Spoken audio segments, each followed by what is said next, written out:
Krishna, Hare Hare, Hare Rama, Hare Rama, Rama Rama, Hare Hare, Hare Krishna, Hare Krishna, Krishna Krishna, Hare Hare, Hare Rama, Hare Rama, Rama Rama, Hare Hare, Hare Krishna, Hare Krishna, Krishna Krishna, Hare Hare, Hare Rama, Hare Rama, Rama Rama, Hare Hare, Hare Krishna, Hare Krishna, Krishna Krishna, Hare Hare, Hare Rama, Hare Rama,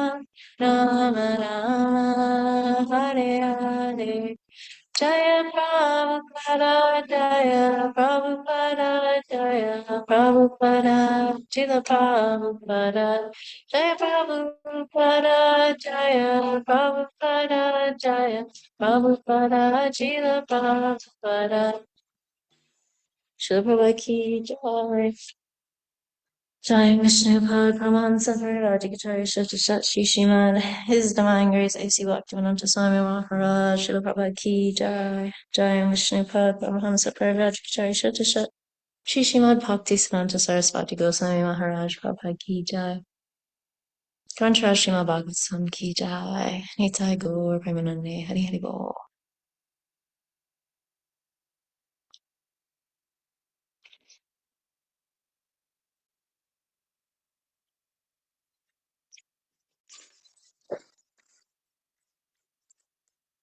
Okay. Om Namo Bhagavate Vasudevaya. Om Namo Bhagavate Vasudevaya. Om Namo Bhagavate Vasudevaya.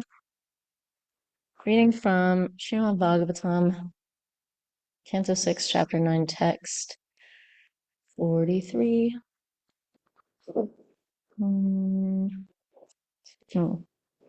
Okay, again, it is in prose until the next verse, so I'll just read through it and then we can do the word for word.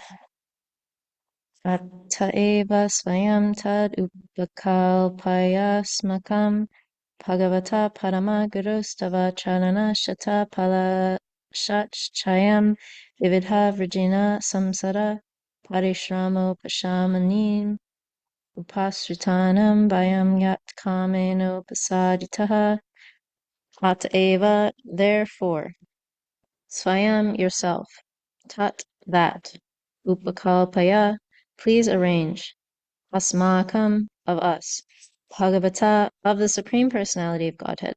Paramaguru, the Supreme Spiritual Master, Tava of you, Chadana of the feet, Shatapalashat, like lotus flowers with hundreds of petals, Chayam, the shade, Vividha, various, Vijina, with dangerous positions, Samsara, of this conditioned life, Parishrama, the pain, Upashamanim, relieving, Upasritanam, the devotees who have taken shelter at your lotus feet. Vayam, we, yat, for which. Kamena, by the desires. Upasaditaha, caused to come near the shelter of your lotus feet. Translation and purport by His Divine Grace A.C. Bhaktivedanta Swami Prabhupada, Srila Prabhupada ki Jai. Translation, Dear Lord, you are omniscient, and therefore you know very well why we have taken shelter at your lotus feet, which provide shade that gives relief from all material disturbances. Since you are the Supreme Spiritual Master and you know everything, we have sought shelter of your lotus feet for instruction. Please give us relief by counteracting our present distress. Your lotus feet are the only shelter for a fully surrendered devotee, and are the only means for subduing all the tribulations of this material world. Purport. One need only seek shelter of the shade of the Lord's lotus feet.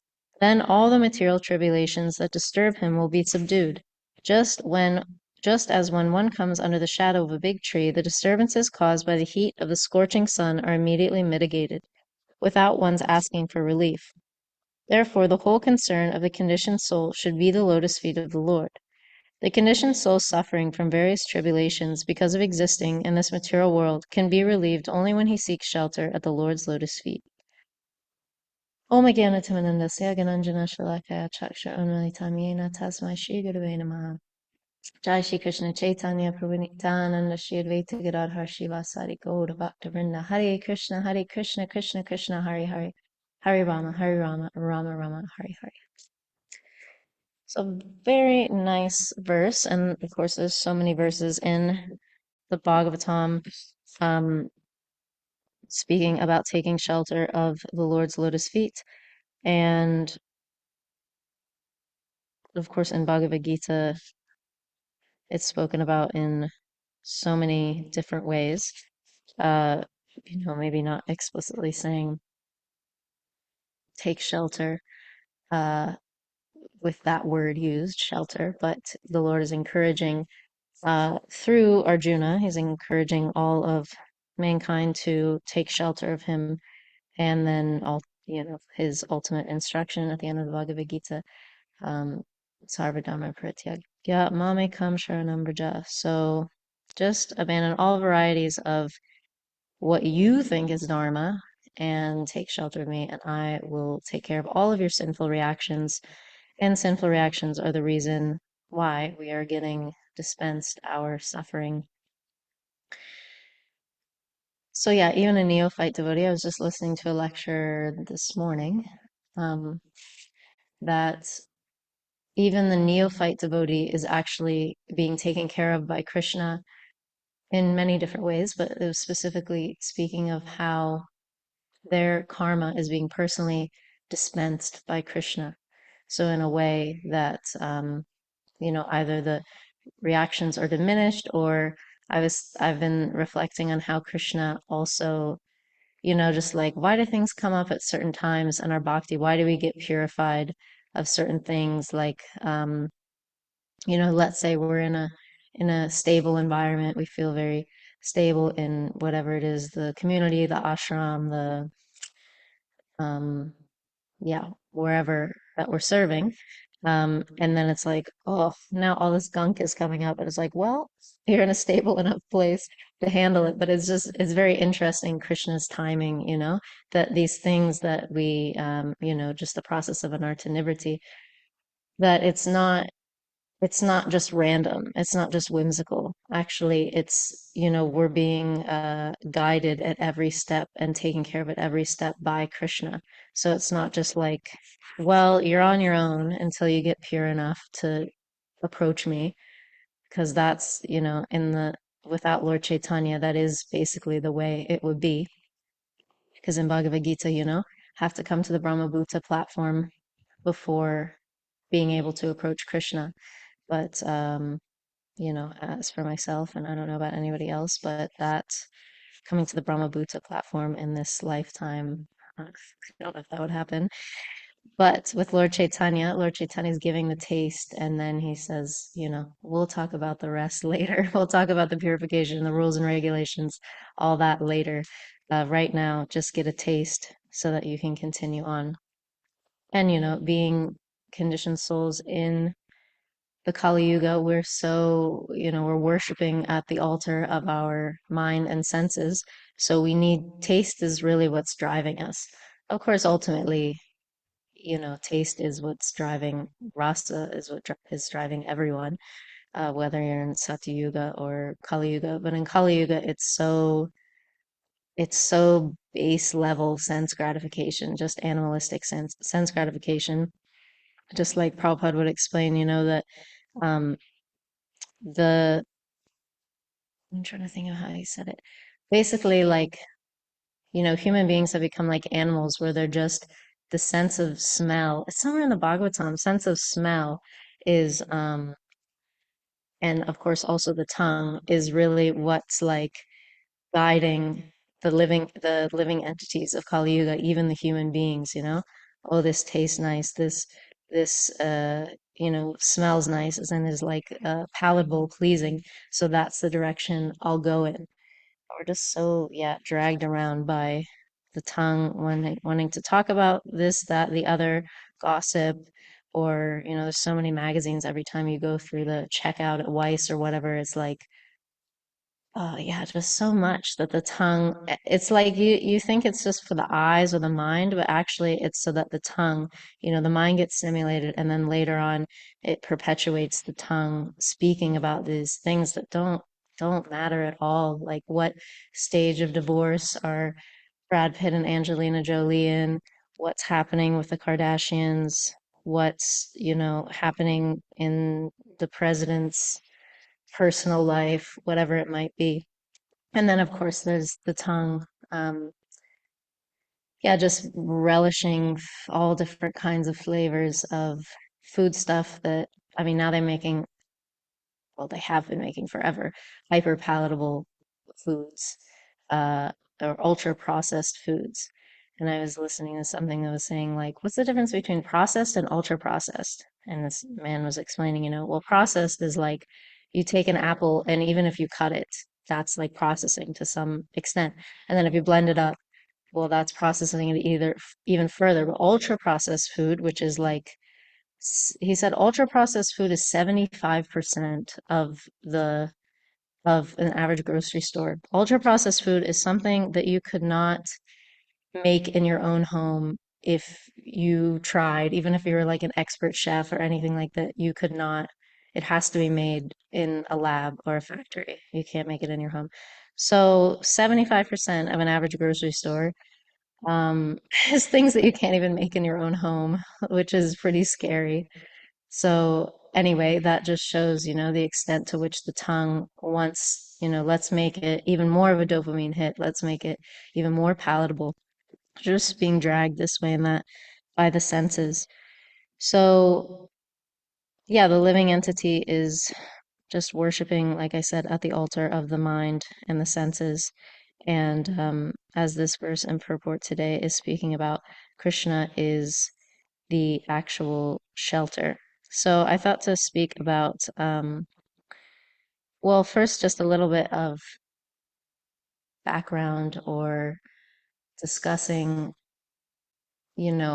how living entities do take shelter in this day and age. I've given one example, taking shelter of the mind, taking shelter of the senses.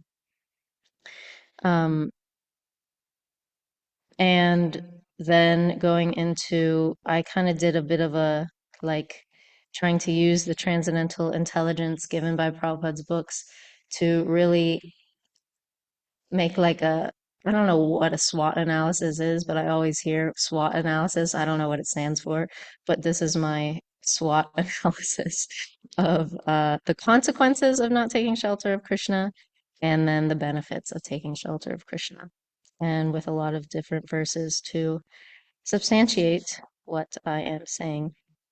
So first, last week on Wednesday, Kalasarup gave a very nice class, and he made this point that really stuck with me, that everyone wants to take shelter for religion, and then that's just the natural proclivity of the living entity. And he was saying that nowadays people are just choosing so-called science as their religion. So, we have so much faith in material nature, and as Devamrita Maharaj says, that we ascribe nature supernatural powers. So, oh, it's just, like nature will take care of it, the universe will take care of it for me, everything will work out. And yeah, again, I was just listening to a lecture this morning that was speaking about how people will say this, right? That, oh yeah, the universe will take care of it, or is protecting me, or is looking out for me, or whatever. But basically, when we talk about material nature providing protection, or the universe providing protection in that way, what we're really speaking about is creation, maintenance, and annihilation. So Prabhupada said that, you know, ultimately there has to be annihilation, because at a certain point, living entities become so destructive toward themselves that the best thing that can happen to them is for them to be annihilated. So, yeah, people often, whenever they're saying these kinds of things, uh, they're not thinking about the annihilation piece. Like, oh, nature will just take care of it, but they're not taking into account, well, okay, well, have you ever considered that maybe nature, with all of its supernatural powers, might think that annihilating you is the best thing that could possibly happen to you? But often that part is not taken into account. So, yeah, like I said, we want to take shelter of a religion, as Kalstrup was making that point last week. So there's regular, I guess what we would commonly accept as major religions of the world, and then there's science as religion. Well, we'll just put faith in the scientists and all the theories that they're coming out with. And not only that, we will put so much blind faith in science that we'll say, oh, they haven't figured it out yet, but in the future, one day they'll figure it out. But they'll find the cure for cancer. They'll, figure out how to, I don't even know, do something with stem cells and then we can live forever and just get regenerated. Or what was that? They were trying to grow. Oh, I think I was learning about this in high school that they were trying to like grow, or the UK made like the first abominable burgers in like a lab. They were able to grow it in a lab or something. And I was like, oh my gosh. So yeah, basically there's so much faith that yay, our food crisis will be mitigated, or they'll figure, by the time things get really bad, they'll have figured it out. And I guess the solution that they're figuring out is just make ultra processed food stuff that isn't even real and is just super palatable. And as long as the senses are pleased, it doesn't matter if the health goes down the drain. So that's how impulsive actually we are in Kali Yuga, and how much of addicts of material nature we are, is that the nature of addiction is, well, it just numbs the pain. It just, numbs the existential pain in the here and now. So let me just keep doing that. And that might be anything, not just, the commonly thought of addictions, but we're, addicted to so many different aspects of material nature. So even let's say, a pretty you know, straight edge kind of person, like, okay, yep, I'm working my 9 to 5. I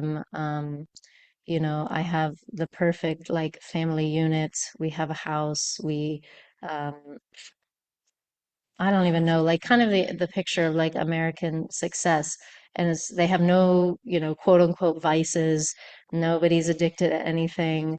They're all like, it's all happy. They vacation every year to the Bahamas like that. But even just the act of, let's say, um, working, for example, is like there's a sense of, oh, I'm doing something, I'm accomplishing something by me having this perfect life or whatever. It's like that's the hit that you need, the addictive hit that you need to numb the existential dread that, okay, one day I'm going to die and these family members are going to die, and what was actually the point of all of it. Just like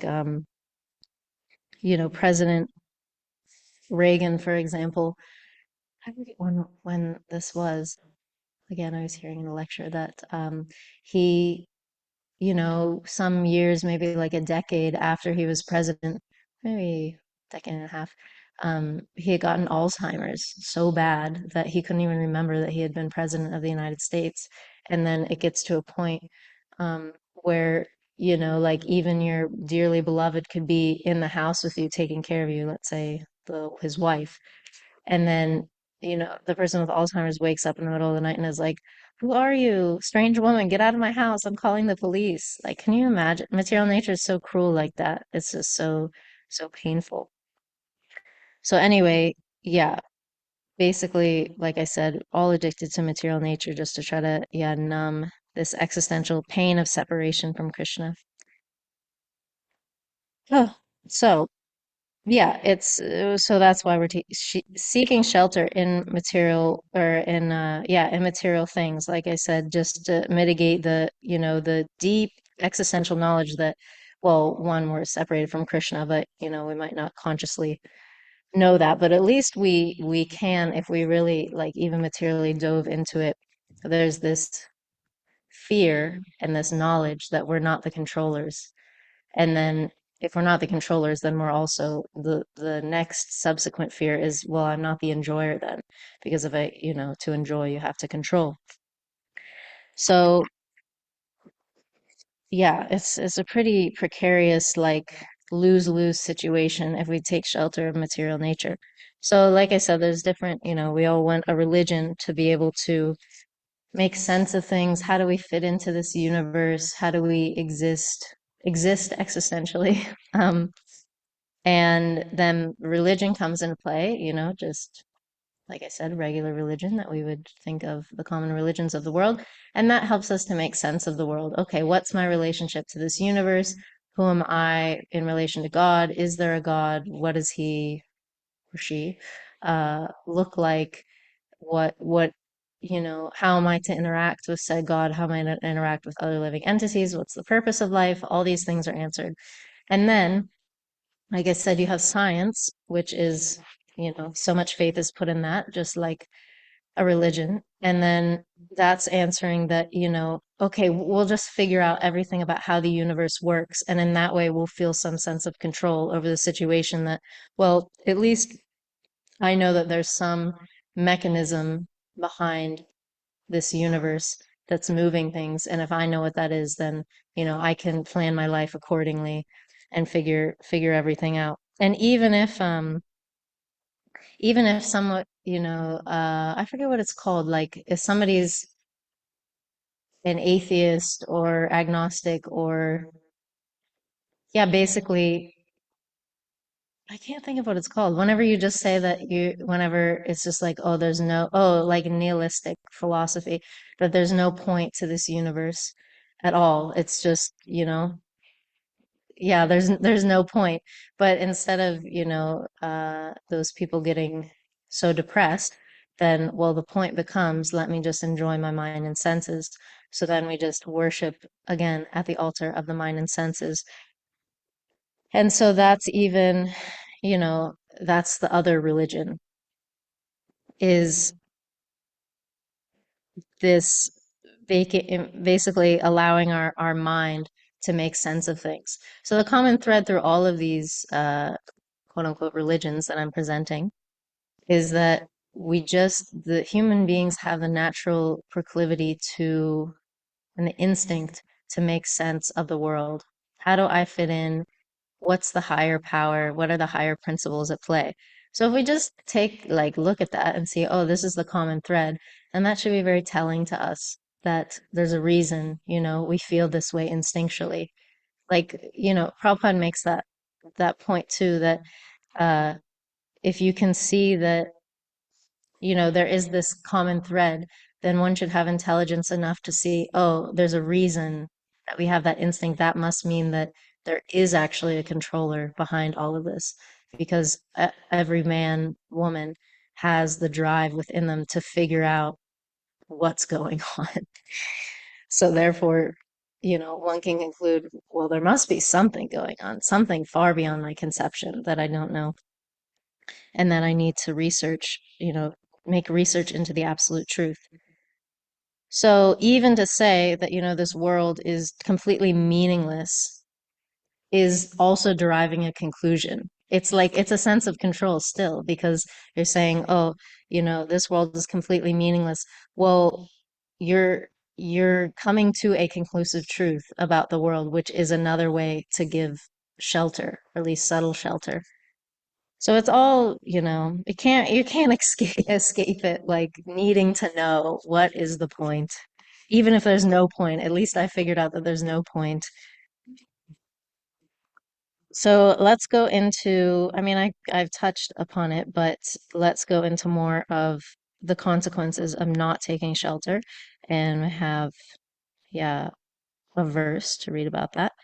So one thing that I've already touched on is that we concede to just living a life of distraction, which Yeah, I think that bothered me quite a bit before coming to bhakti, or just the knowledge that, I was hopping from one, just as pretty much everybody, like I said, everybody does in material life, but hopping from one addiction or distraction to the next, just to, like, yeah, numb that gnawing existential dread.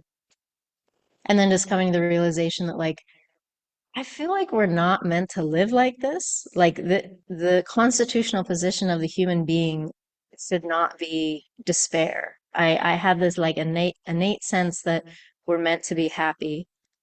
So something's off.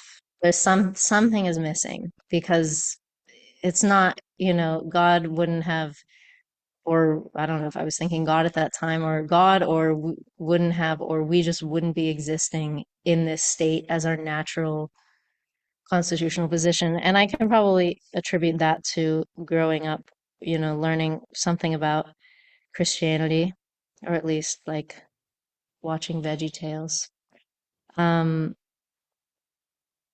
so anyway, yeah, the consequences of not taking shelter of Krishna is that we just concede to living a life of distraction, which is pretty, yeah, just pretty depressing. Then you miss out on life.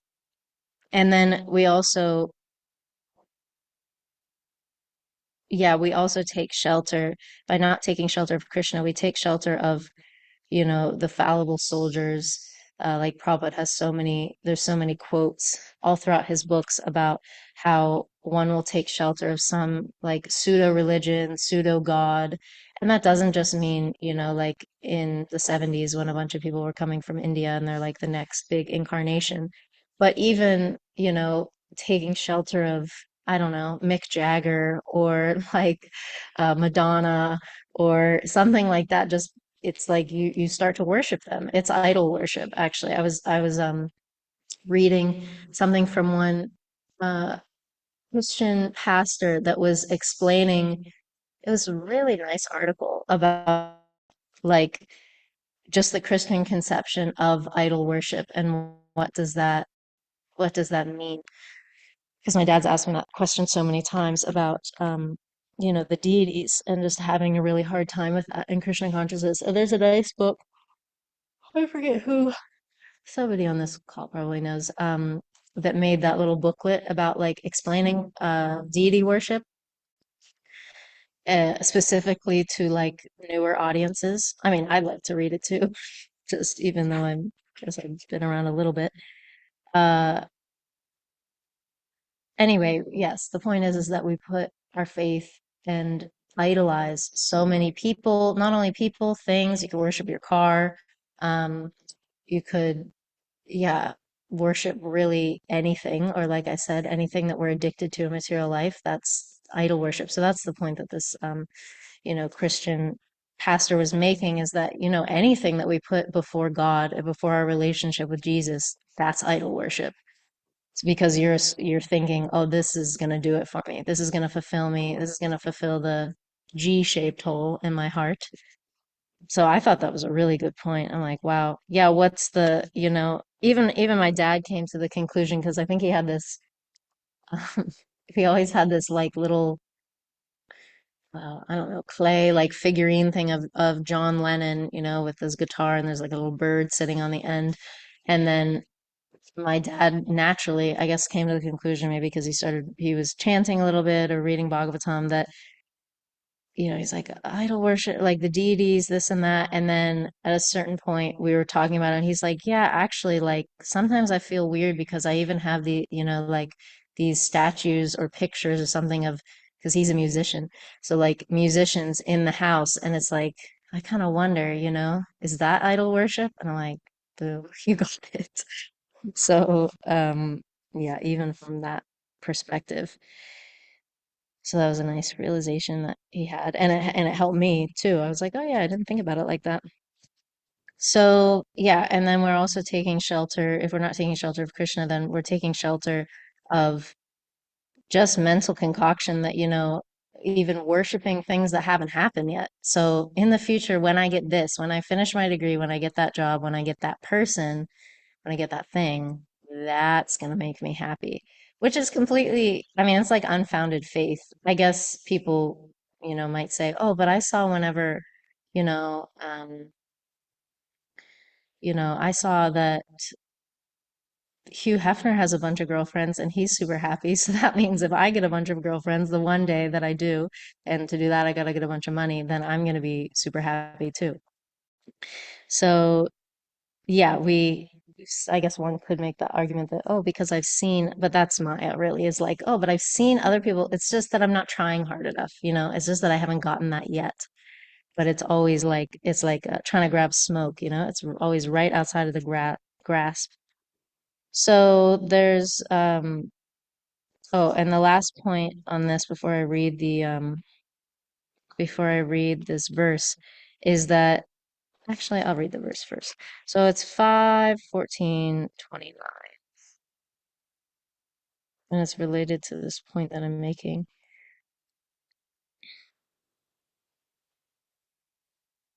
Okay. Oh my.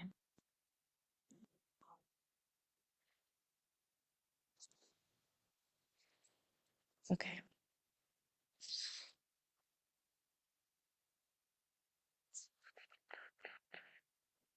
Sorry, my phone's kind of freaking out. I'll just go on the app. 5:14.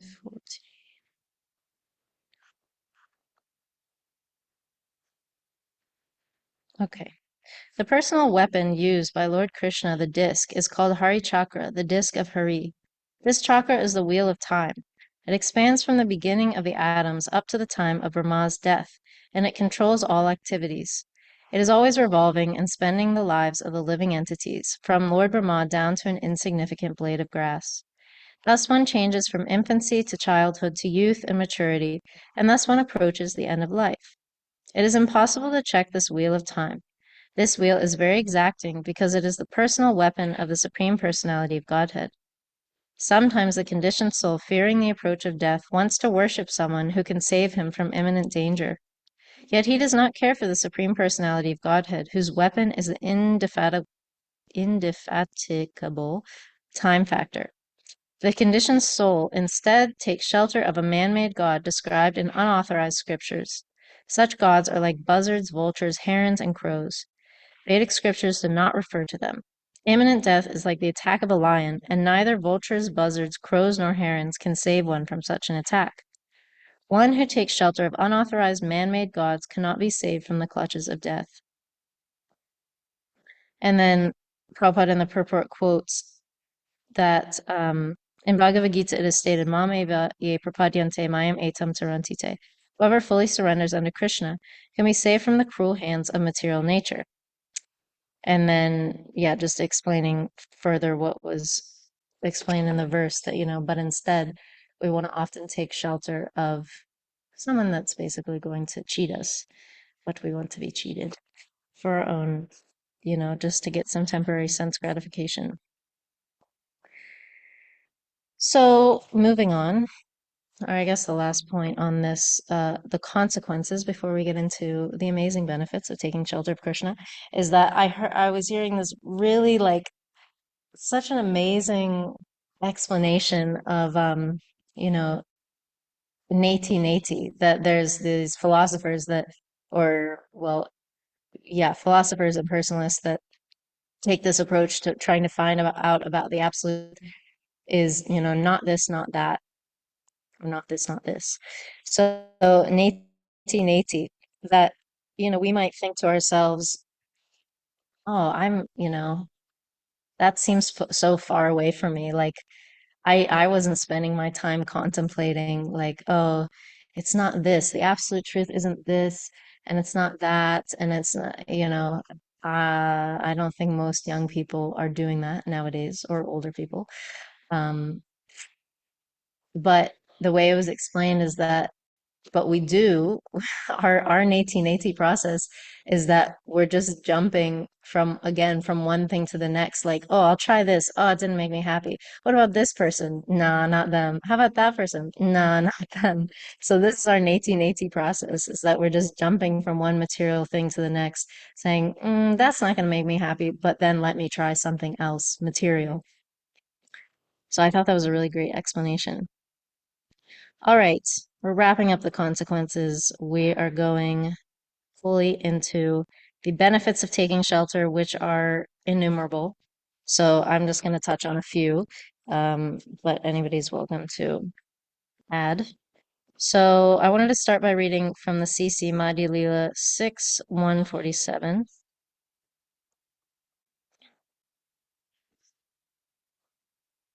Mm, This is in the Liberation of Sarvabhauma Bhattacharya chapter.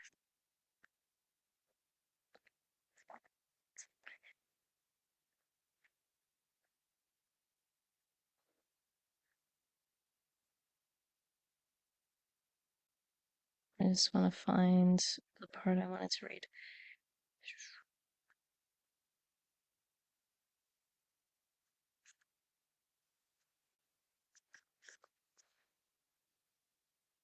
Six.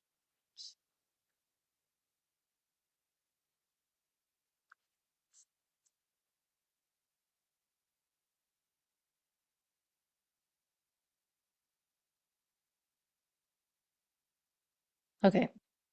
So this is the translation. The word Brahman indicates this complete supreme personality of Godhead who is Sri Krishna. That is the verdict of all Vedic literature. Purport. This is also confirmed in the Bhagavad Gita 15:15, where the Lord says, Vedaischa sarvar aham eva vedya. The ultimate object in all Vedic literature is Krishna. Everyone is searching for him. This is also confirmed elsewhere in the Bhagavad Gita 7:19. Bahanam janmanam ante jnanavan mam prapadyate. Vasudeva savam iti samaham asadurlabha. After many births and deaths, he who is actually in knowledge surrenders unto me, knowing me to be the cause of all causes and all that is. Such a great soul is very rare. When one has actually become wise through the study of Vedic literature, he surrenders unto Vasudeva, Bhagavan Shri Krishna. Understanding Vasudeva is real knowledge. By engaging in the devotional service of Vasudeva, Krishna, one acquires perfect knowledge and Vedic understanding. Thus, one becomes detached from this material world. This is the perfection of human life.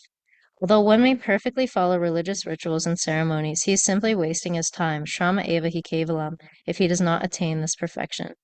So already this is like halfway through the purport, and already we've gotten like four benefits of, one finds the conclusion of all knowledge. Everybody's searching after Krishna, so if you take shelter of Krishna, then you're coming straight into contact with exactly what you've been looking for, lifetime after lifetime. Um, yeah, one actually becomes wise. I already kind of said these. Anyway, I'll just go through them. You gain real knowledge, well, actually perfect knowledge, and one becomes detached from this material world, and you attain the perfection of human life. So anyway, that was like two paragraphs. There's like innumerable benefits, even one of which is like, everybody's like, oh, want to have a great life, a fulfilling life, perfect life, like that. It's like, boom, in one paragraph, Prabhupada's explaining, or even in one sentence, Prabhupada is explaining exactly how to fill all those ends. You get to have detachment, all these like side benefits to perfect knowledge.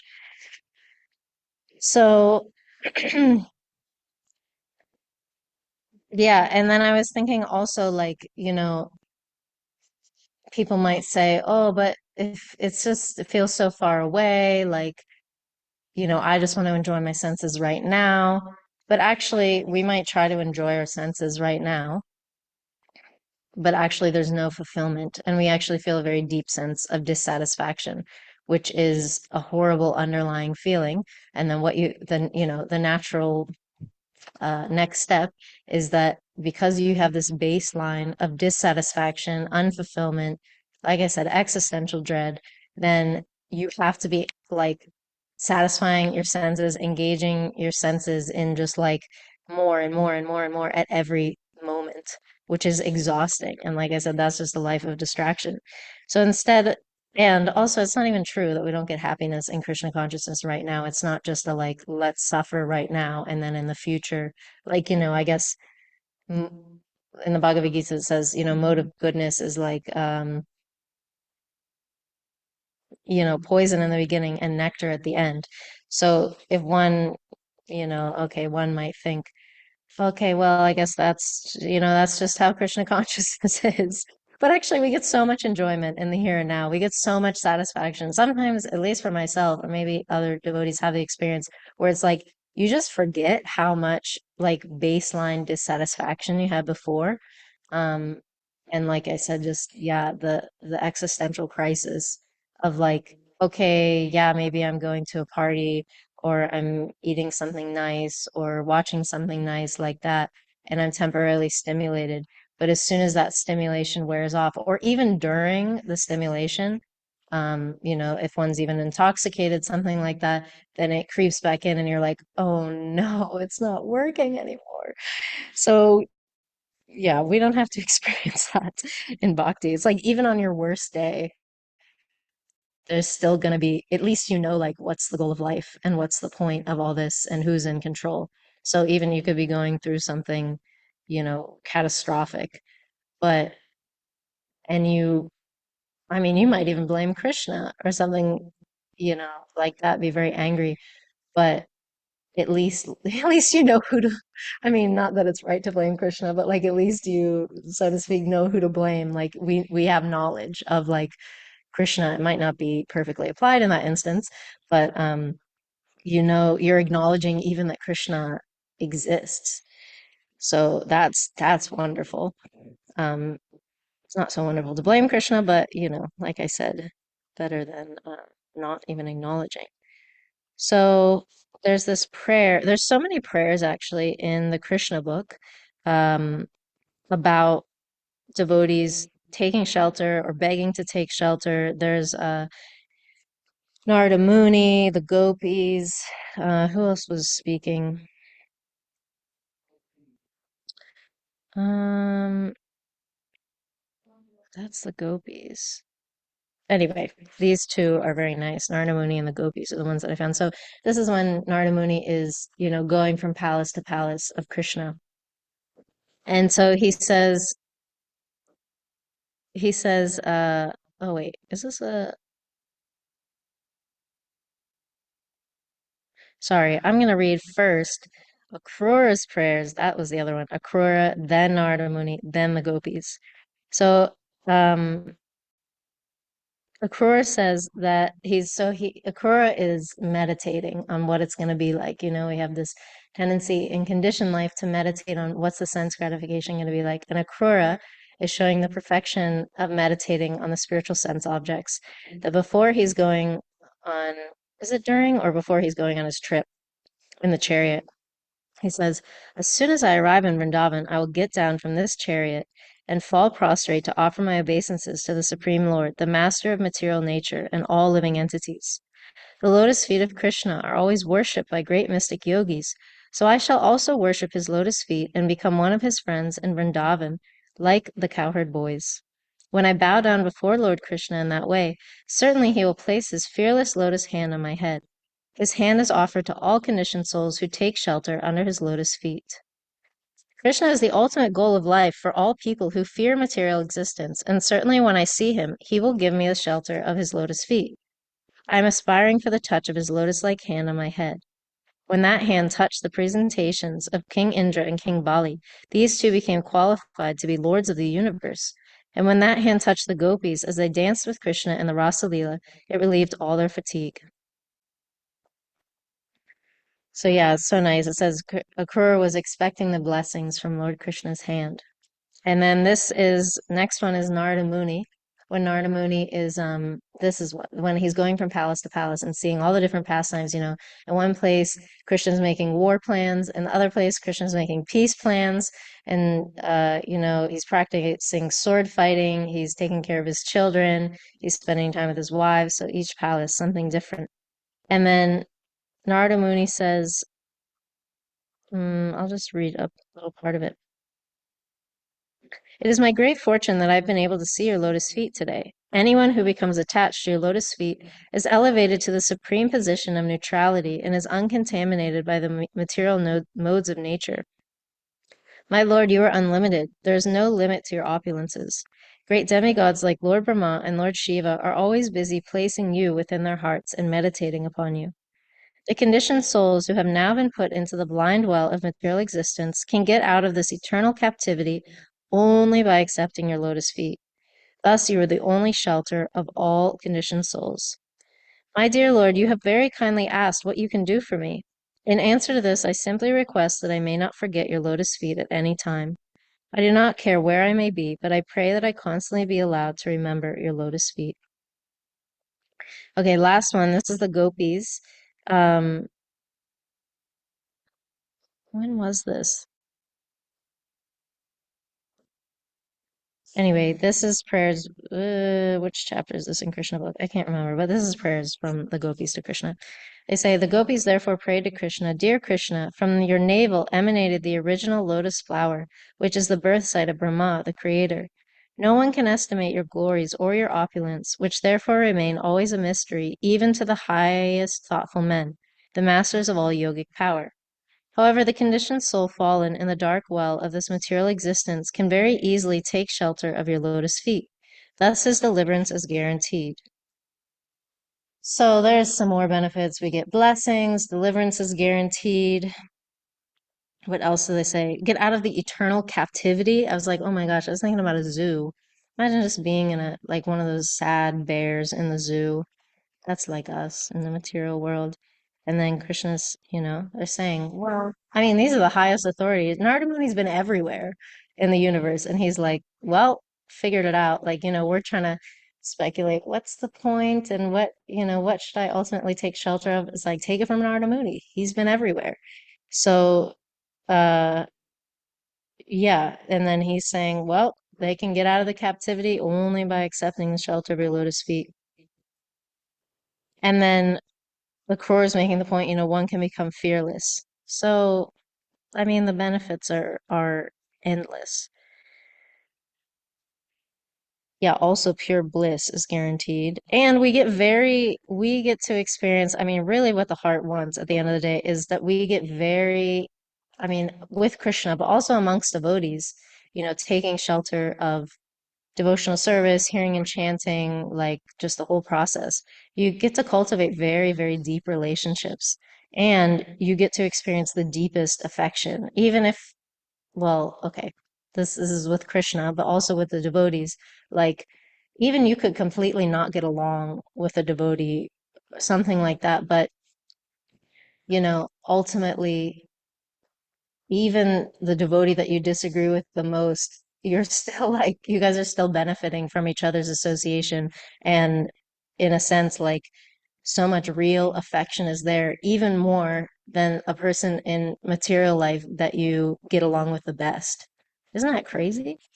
Like, just by dint of the fact that, okay, well, this person is doing some service that is allowing for, I don't know, this temple to be clean or allowing that I get to have prasad today or whatever. Like that is benefiting you millions of times more even than, spending a whole vacation with somebody that just, your Krishna is not involved in the relationship at all. So that's pretty incredible. Okay, I'll just stop there because we only have 4 minutes left. So does anybody have any thoughts or reflections?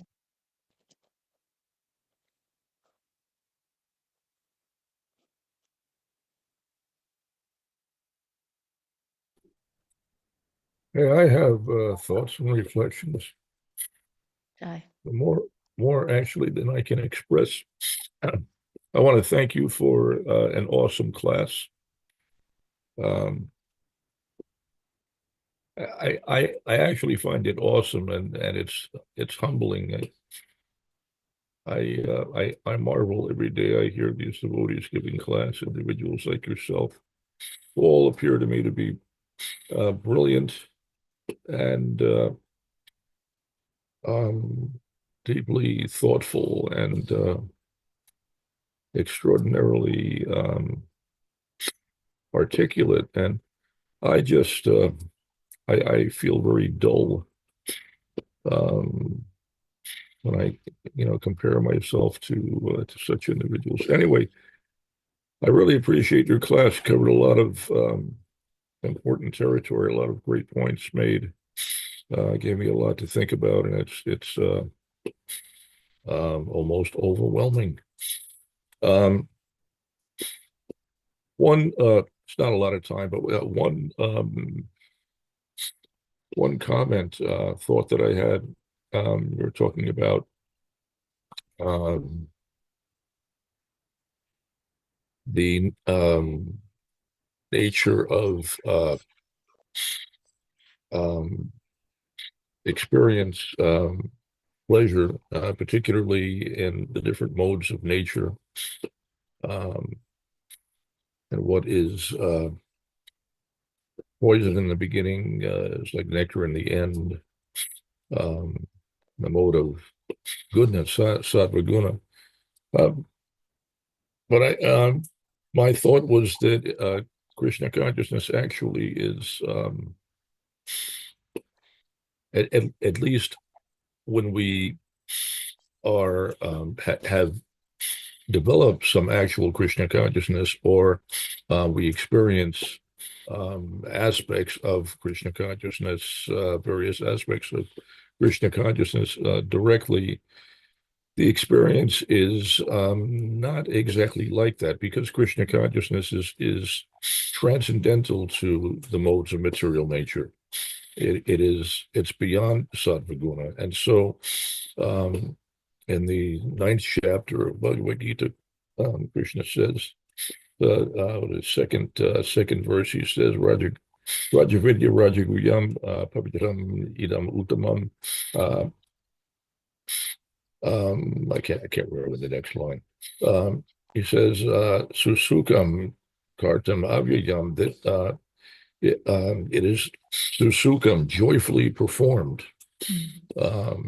That the nature of Krishna consciousness is that it is immediately relishable. Anyone can immediately appreciate the wonderful taste of prasad, or even kirtan. One can hear kirtan even for the first time and feel moved to dance and sing along in a joyful mood. So not necessarily poison in the beginning. Their lordships are here. Hare Krishna. Jai Shri Thank you, Shri Radha Prabhu. Hare Damodar. Krishna. Hare Krishna.